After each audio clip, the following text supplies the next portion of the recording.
It has begun.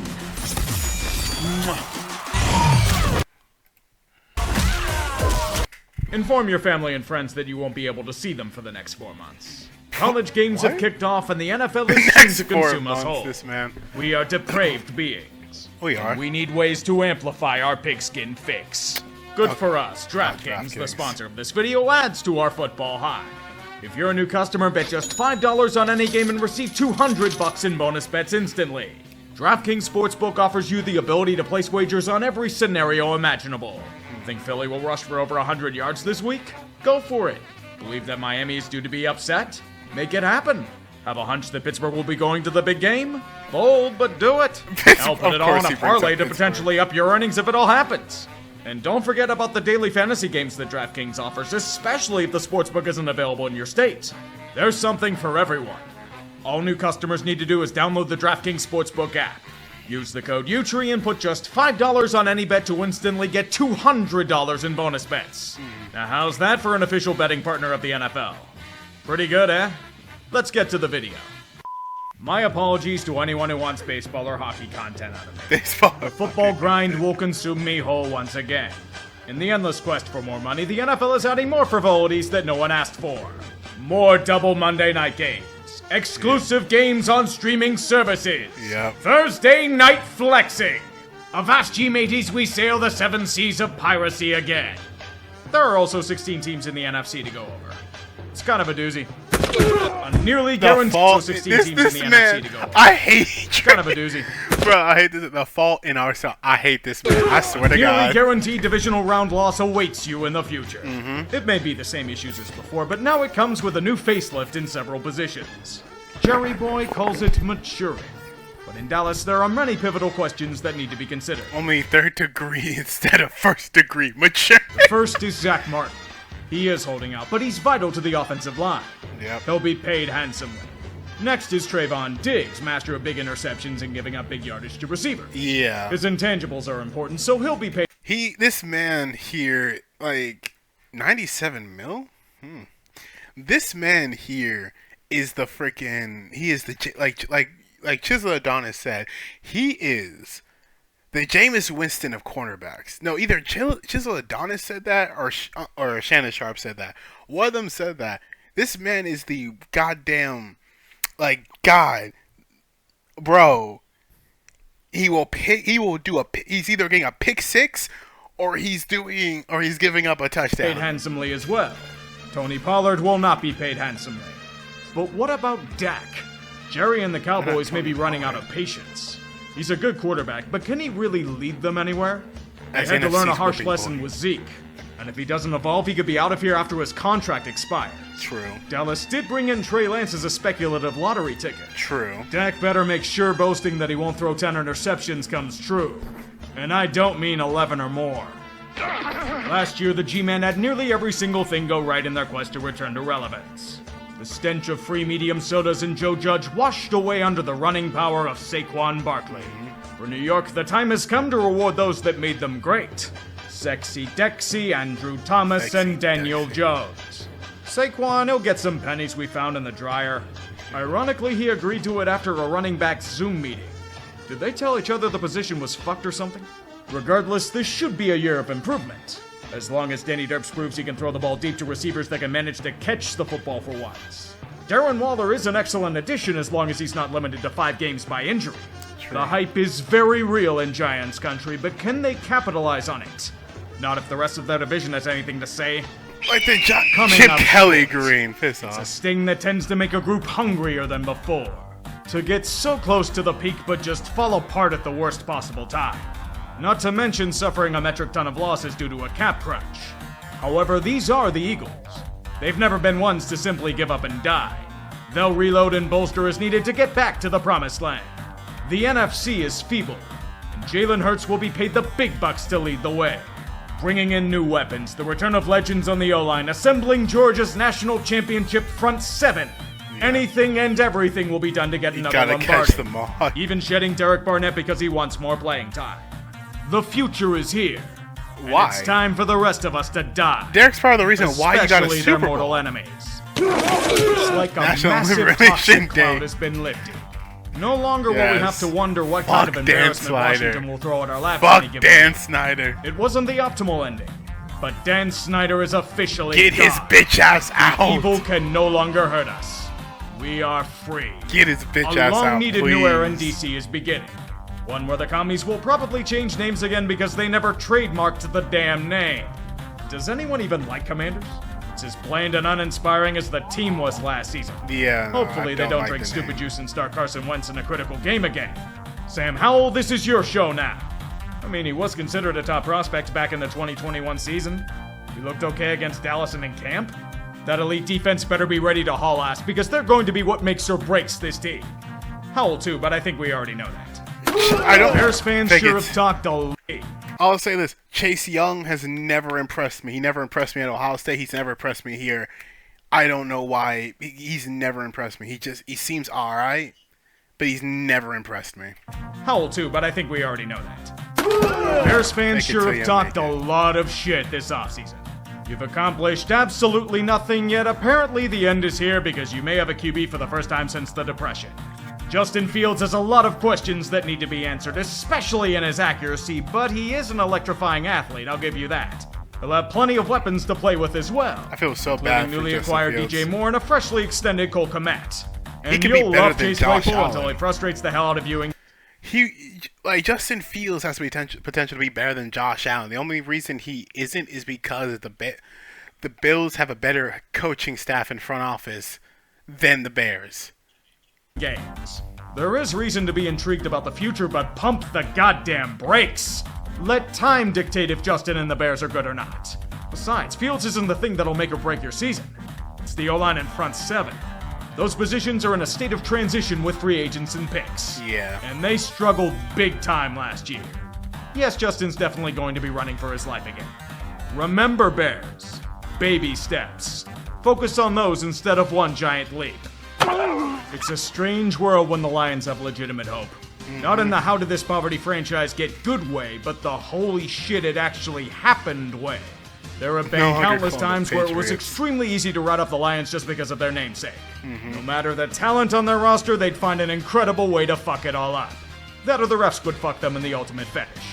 This year, all signs should point to finally breaking through that impenetrable ceiling.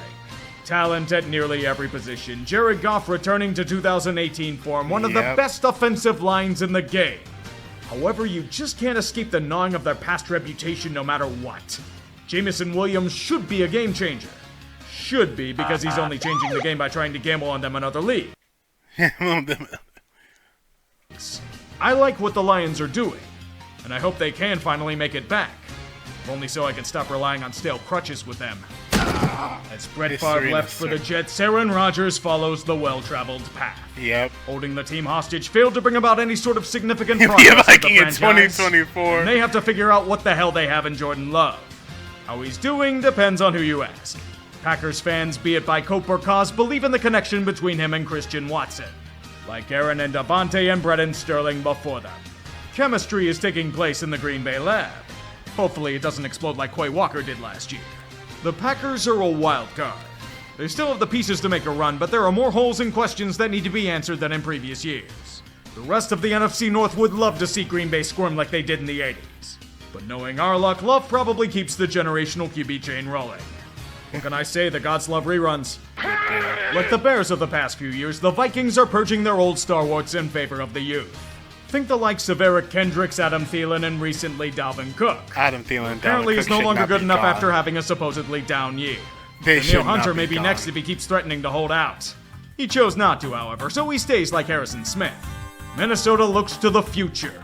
And that's in Justin Jefferson, who will be looking to get position-changing money soon. Probably significantly so if TJ Hawkinson's seismic extension is anything to go by. It's also in Jordan Addison, who's so eager to speed down the line he'll go 140 and a 50.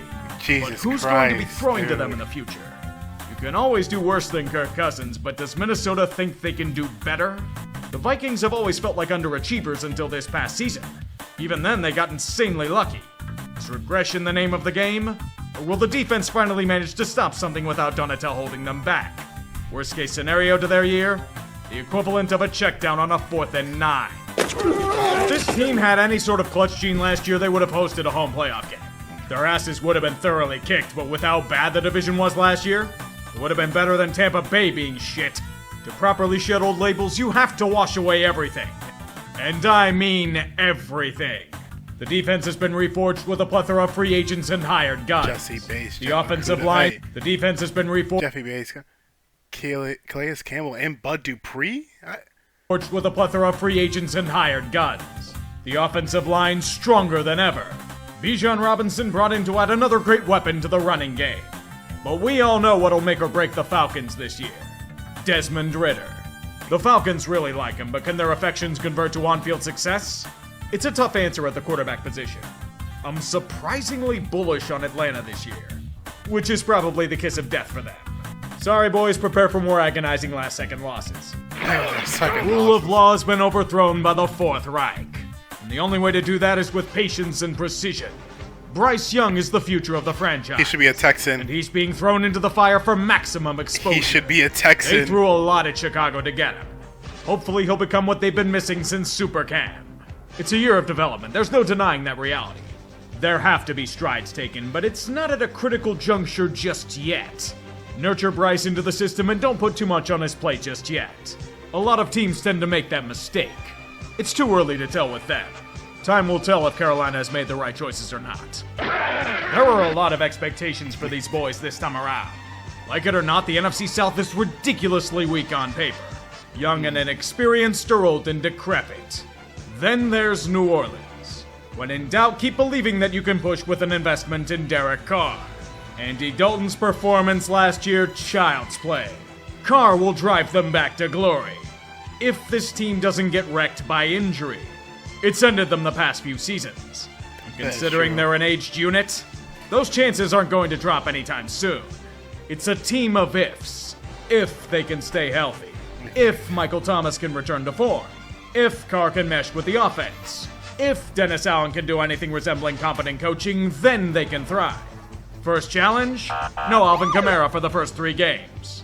The wheel of discipline was honestly lenient with him. Battle of the century is on our doorstep. Baker Mayfield versus Kyle Trask. The privilege of winning 6 games on the year or winning 7 of them. Wait a second. Most enthralled battles. Trevor Simeon and Brian Lynch. Brandon Lynch. I forgot which Lynch it is. Of winning 6 games on the year or winning 7 of them. It ain't Brady and it might not even be famous Jameis, but Baker won the battle all but by default. He did well, but what about the Bucs themselves? Last year they were a complete mess, and are all but picking up the pieces after several all-in pushes.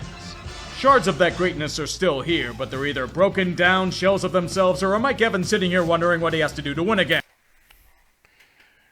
Likely playing his last season, but I don't think it's gonna happen with Todd Bowles as your head coach, just a hunch. It's the same question as New Orleans. Can they stay healthy? Now for your regularly scheduled ailments. Russell Gage out for the year and Ryan Jensen facing what is probably the end of his career. He should have stayed retired. He was so good as a center. Dust off the old Abrams, Arizona. The predictable failure of Kingsbury and Keim has forced their hand. Wait. Arizona. Shame, he was so good as a center. Dust off the old Abrams, Arizona. This man says Abrams, but then he shows a tiger. He talks about an American tank, but then he shows a German Panzer. I can't. The predictable failure of Kingsbury and Keim has forced their hand. And even then, it's led to some embarrassing revelations. Luke Hopkins was supposed to be traded, but nobody wanted to take on his cap for a first or second rounder. So he was unceremoniously cut with over $22 million worth of dead cap. Yep. It might be a better outcome than with former first-rounder Isaiah Simmons. Traded to the Giants for a 7th. Bad. Brutal. It only goes lower. Buda Baker still wants out of here, and Kyler might be out for a while this season. But there's no starter under center for Week 1 announced for the sake of competitive advantage. Choosing between Clayton Tune or recently acquired Josh Dobbs. Do you want to die or do you want to die? What a difference a year makes, eh? Last year was supposed to be a title defense.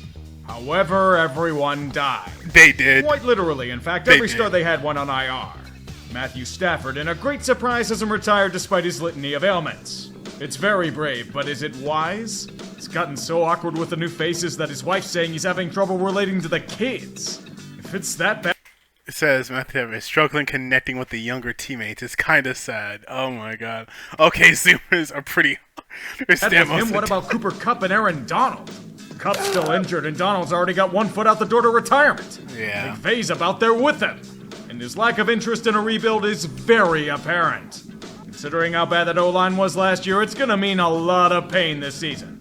At least that stadium's nice while they keep fucking them picks.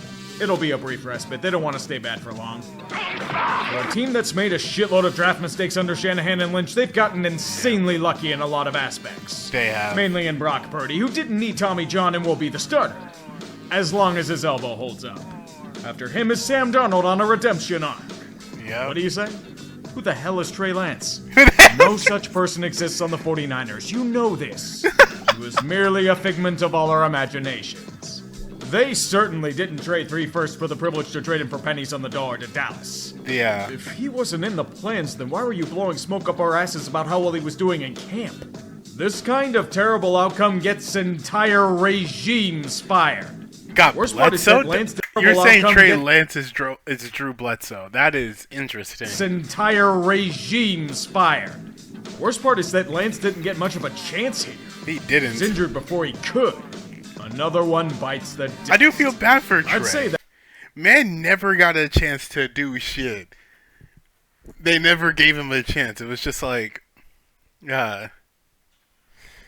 remember when you were laughing at them possibly taking... Honestly, they probably should have. I don't know if he would have fit their play style, but they probably should have. That's the worst situation for San Fran, but there's a Nick Bosa holdout that's of much more pressing importance. Things aren't looking good on that front. If he isn't around, the defense suffers. True. Period. Here's the kicker. They don't have a consistent one. Robbie Gould is still a free agent, just saying. The guy they cut saying not long that ago. Geno Smith was the future of a franchise a year ago. That would have gotten you killed in many NFL circles. Little did we know that Geno would undergo his own Rich Gannon arc and commandeer the reins of one of the biggest surprises in football. Seattle pulled one massive Uno reverse card on us. No, we're not the ones that are gonna go to shit and lose our luster as a franchise. That's going to be Denver. This year there won't be the element of surprise to their advantage. Instead, they'll have to blow past opponents with skill. A two-headed monster at running back, Jackson Smith and Jigba introduced it wide out the works. And Bobby Wagner's back where he belongs, manning the defense. If the O-line and front seven develop as expected, they should be a force to be reckoned with. If they don't, well, the division isn't all that strong, so the floor's pretty high. At minimum. This is the weakest NFC as a whole I've seen in a long time. The Rams is so competitive. We've gone from Rodgers, Breeze, Brady, and more to Jalen Hurts and maybe some other things. This is going to lead to some wonky results, I know it. First off, I believe there's a repeat winner in the NFC East. Philly takes it thanks to their offense. Sorry, Dallas. The NFC North, I'm going to kill myself in the future for it, but I'm picking Detroit. I think the Lions do it this year. Think that's crazy? I have Atlanta winning the NFC South. The only other serious contender here is New Orleans, and I don't trust them to stay healthy. NFC West, all things considered, is Seattle's to lose. This could change if Bosa plays and Purdy stays healthy, so I have them in a wildcard spot. The other two slots go to Dallas and Minnesota. As I said, though, the final spots are anyone's guess, and that's the majesty of the game itself. Enough talk. Let's get to the football. Yep, time to get to the football. It's game day. The funny thing is, a lot of that stuff costs a lot more than the average person. Like, some of those people's outfits cost more than the phone that you're using to look it up. Like, I find a cool commercial, but it's kind of stupid.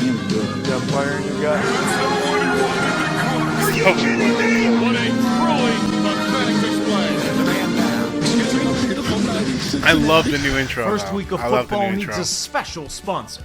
And the one today is Raycon. The everyday earbuds saved my ass recently. I was coming home from a trip to Portland, and the airplane I was on had Wi-Fi service for your cell phone. Problem is, cell phones don't have headphone jacks these days, because why would you need them?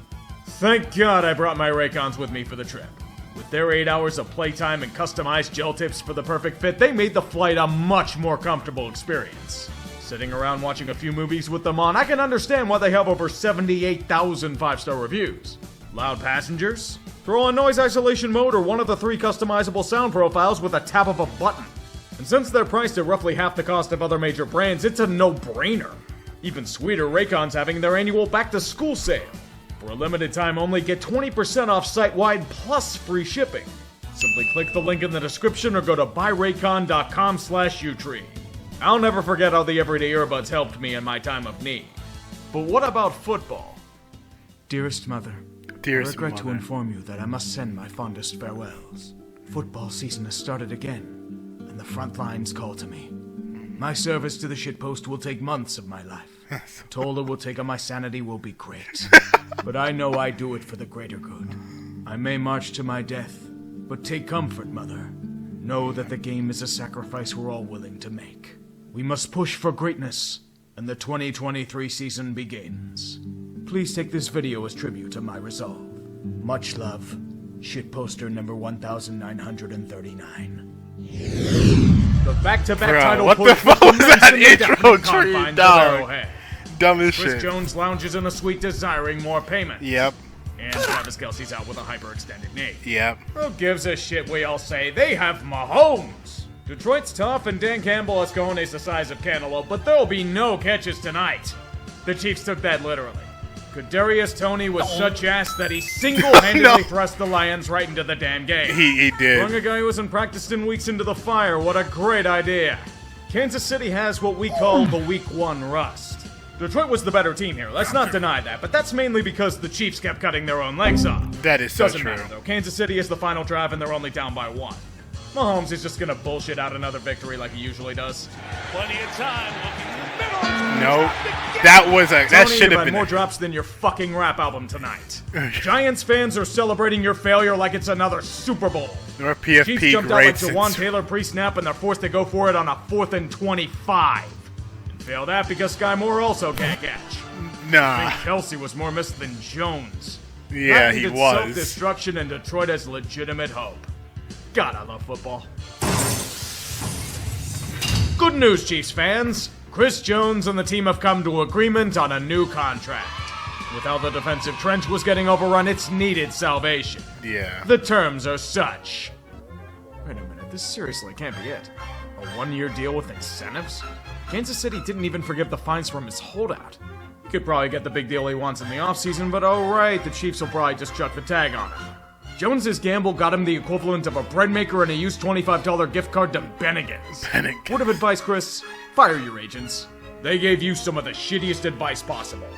I bet next they'll tell you to invest in SPACs and timeshares. The Nick Bosa holdout loomed large, and the Niners know he's a key component to their defense. It's obvious to anyone watching that they had no choice. Unleash the waves of money at Bosa's doorstep. 5 years and $122 million guaranteed, earning the reward of highest paid edge rusher for about 4 months. It had to be done, but I try to avoid looking at their 2020. Wait. Looking at my projections of the 49ers 2040 salary cap situation with Nick Bosa's clearly released cap hit, all 3 big restructures factored in. The 49ers will probably have to clear at least $40 million of space by 2040. Good thing they're sitting on $42 million of cap space right now. Total count.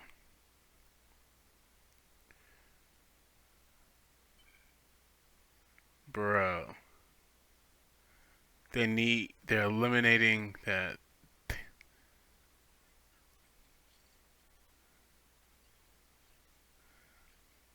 Duh, that is a lot.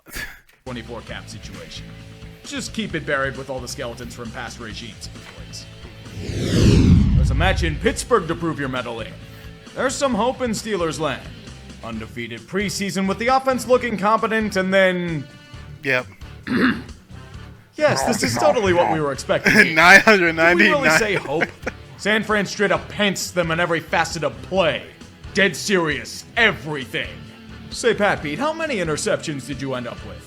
Brock Purdy was so easy to read that he... Say, Pat Pete. Patrick Peterson planning on his something against... How many interceptions did you end up with? Brock Purdy was so easy to read that he diced up that ballyhoot zone D all game long. Yep.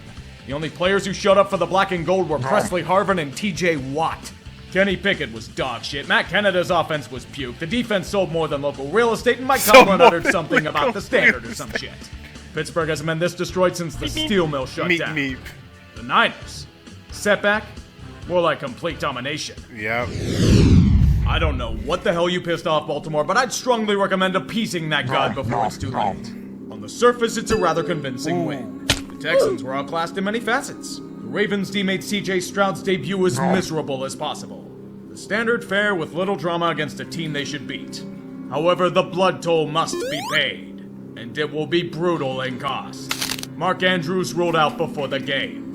Ronnie Stanley injured. Tyler Linderbaum injured. Marcus Williams tore his pec. And J.K. Dobbins cursed to hell and back. Torn Achilles after a torn ACL on a contract year. On a contract year, that's not good. Mercy. And to make it worse, Lamar was far from optimal in the new offensive scheme.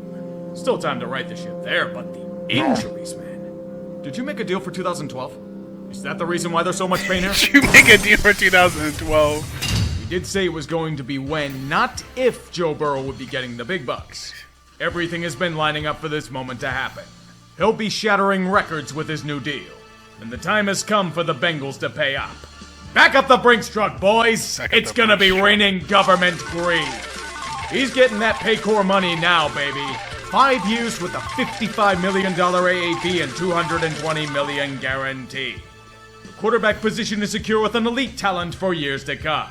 And it'll probably come with a new stadium to hold Cincinnati hostage with in the future as well. Yeah. Now to see if the Bengals can find a way to keep T. Higgins around long term. That'll secure pretty much everything they need to make more runs. So why do you go from Burrow's 85 first opponent to on the 5? docket? A bunch of elves. Bunch of Little elves. did the Bengals know that these elves had access to mithril armor and hid in the mystical woods. As Cincy slowly know that these... Burrow's first opponent on the docket? A bunch of elves.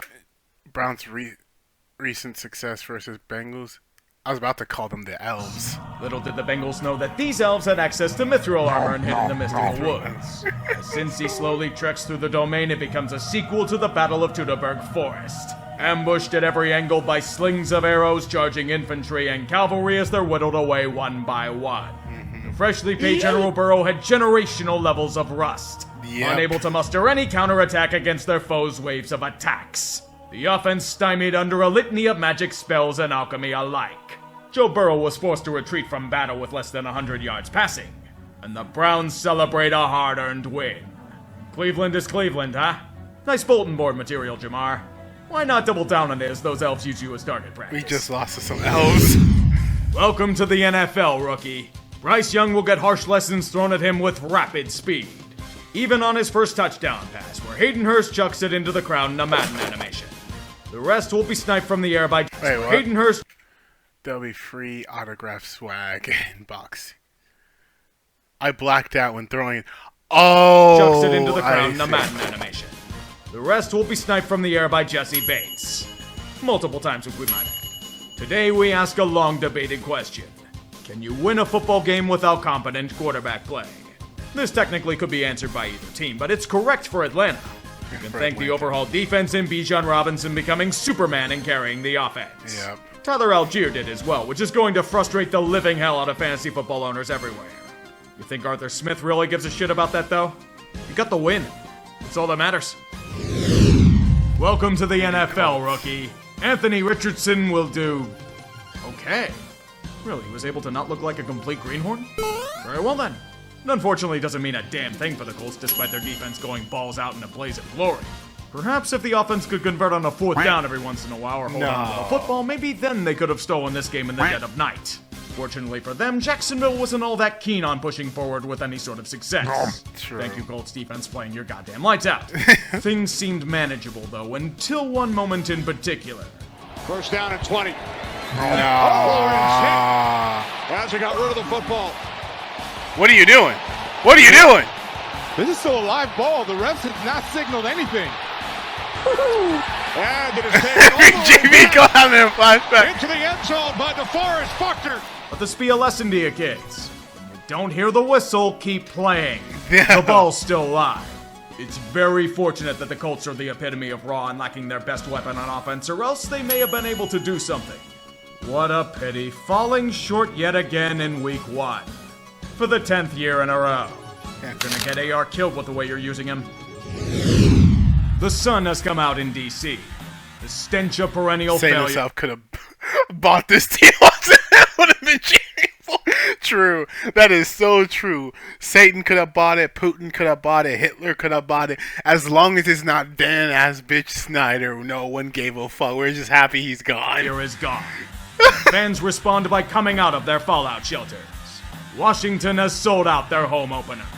How fitting of a way to celebrate such an event with an insanely agonizing showing that raises everyone's blood pressure by 30 points. Yep. Better yet, make it against an alleged contestant in the Caleb sweepstakes starring Josh Dobbs. Painful interceptions, fumbles in the red zone, more fumbles conveniently leading to a defensive touchdown. You got it, kids! Never doubt the hunger of a dog that hasn't eaten in a week. And never doubt it from a team fighting for jobs. It gets to the point that Arizona has the lead. A 6-point one. God help us all. Fortunately, Washington's playing the Cardinals. Montez Sweat all but saves their ass. Sam Howell does the rest. Did we really need another Baker Mayfield in the NFL? Apparently so. The game plays out like the Dan Snyder era. Incredibly ugly. Do yourself a favor and just run with it. Don't ask questions, just go. Derek Carr's era has begun in New Orleans, and the hope is that he can drive the Saints back to relevance after years of drifting in neutral. Right after this opening kickoff fumble. Ideally, this should set the tone for a win, but these are the Titans we're talking about. Their offensive line is the epitome of suspect, and their QB is Ryan over the hill, getting absolutely nothing going when they manage to hold the ball in their hands. It was a ticking time bomb for them.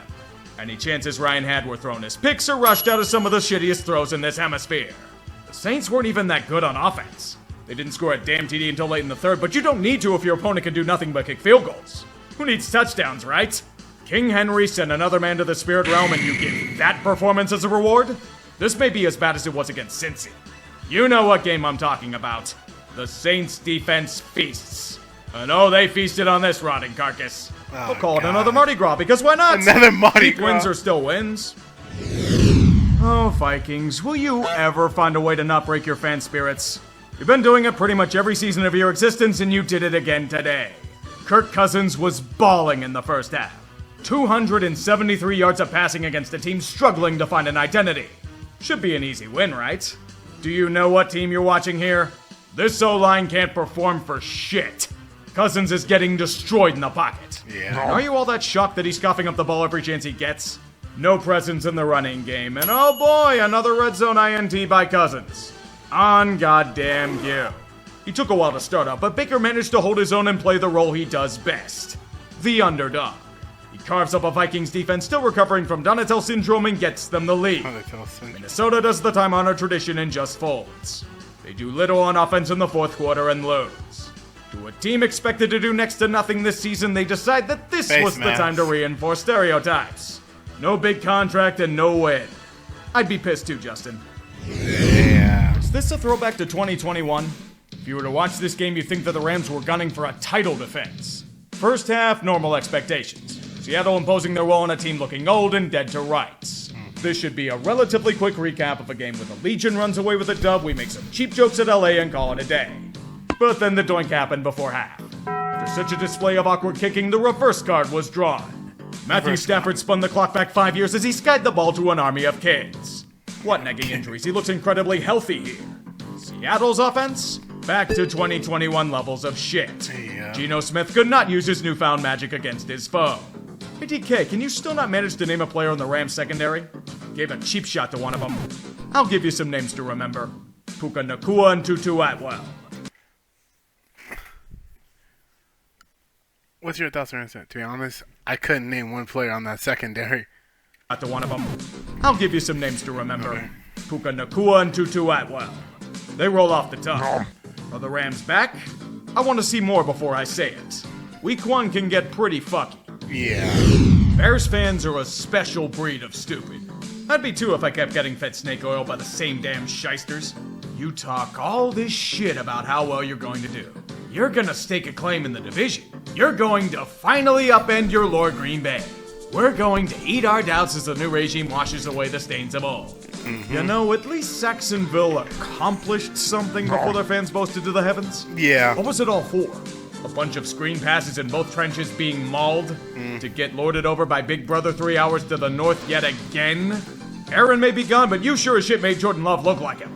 I don't care what happens from this point forward, Bears fans are locale of the week. With all the bullshit that we're spreading for this to be the result, good going, you fucks.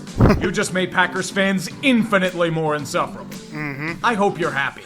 The reign of Sean Payton has officially begun at Mile High. To clean the sins of the hacks before them is of the utmost priority. Rehabilitated Russell Wilson showcased against the boogeyman of Josh McDaniels. Oh, what a sight it would be. The revelations are abound. Denver is scoring touchdowns in the red zone.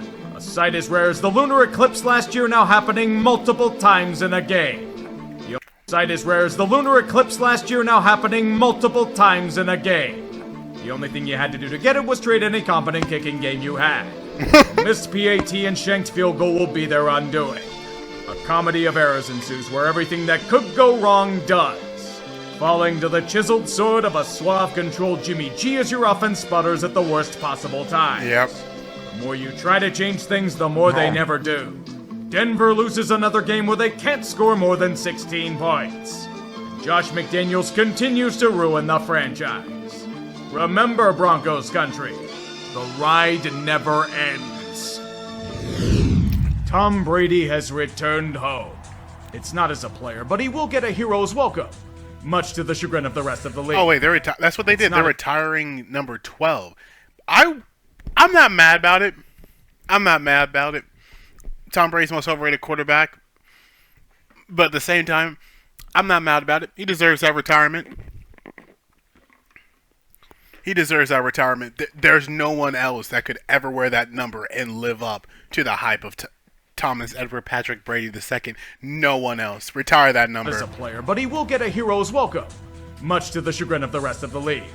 Will his presence will New England to an upset Get win? a review too. Starting out, that answer's no. Yeah. Jalen Carter's going direction, and Darius Slay runs away with their momentum with a pick six.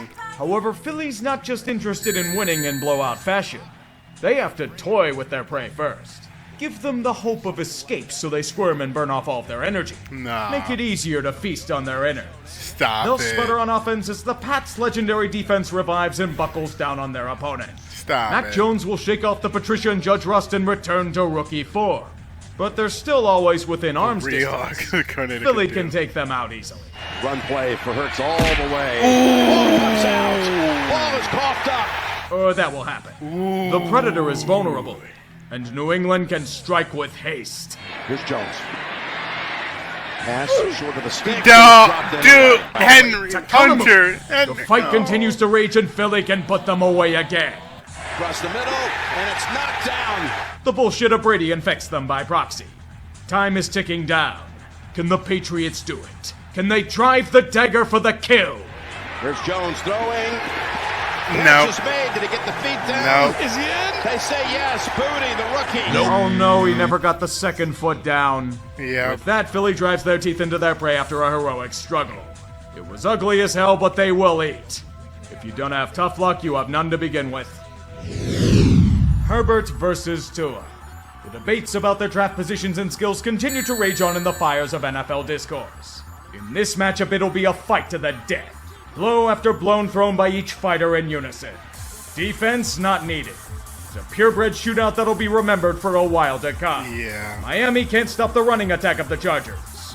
Not San Diego can't stop Tyreek Hill or an inside slant route. Birds of a feather. And more alarming for both since they've tried everything to fix glaring issues on those fronts. What we get is a back and forth affair. Tension aplenty as the lead switches sides frequently.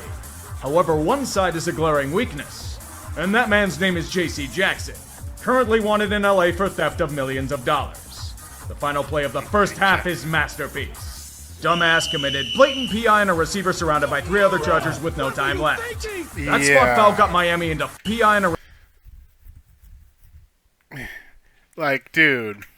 The final play of the first half is masterpiece. Dumbass committed blatant PI on a receiver surrounded by three other Chargers with no time left. Why? That spot foul got Miami into field goal range, and they converted their fuck up. In the second half, Jackson was deliberately targeted on the field.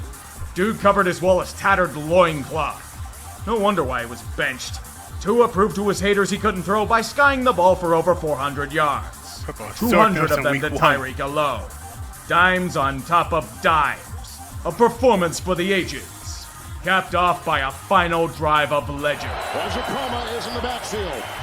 And they go to the end zone and caught. Hill, touchdown. I'm not even. No, I'm not even a Chargers fan. I wanted them to win. You believe the Chargers would respond, but that would imply they weren't cursed by demons. True. The offense sputters because they panic when Miami manages to blitz them. The one time J.C. Jackson doesn't let a receiver catch the damn ball. If he doesn't fuck that up, the Chargers win. Every time they snatch defeat from the jaws of victory becomes even more unbelievable.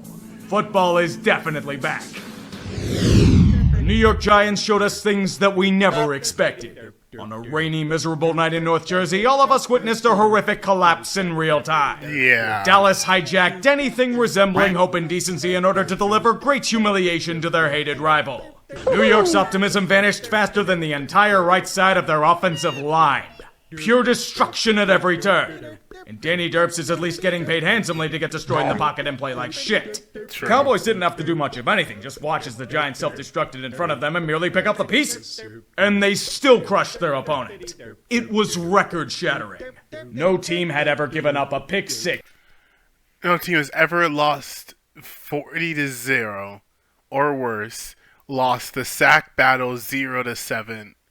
7-0 or worse. Lost the turnover battle 3-0 or worse. Had a blocked field goal return for a touchdown, threw a pick six in the same season.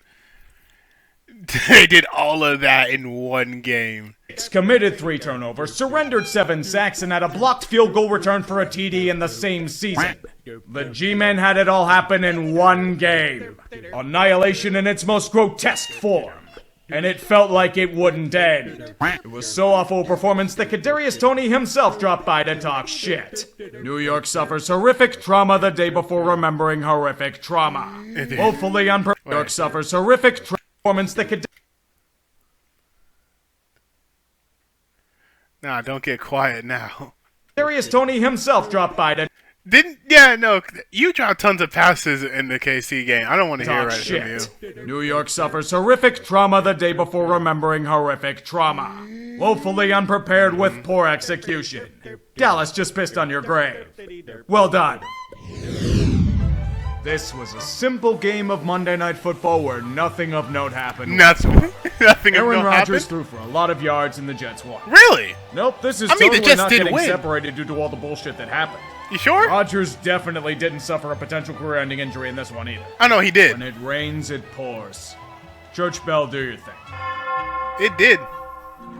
In the first man went down in the opening drive. In the opening drive, this man's career just died. Are you close? Shouldn't it come to you naturally? And everyone knows you're losing your gift and it's plain to see.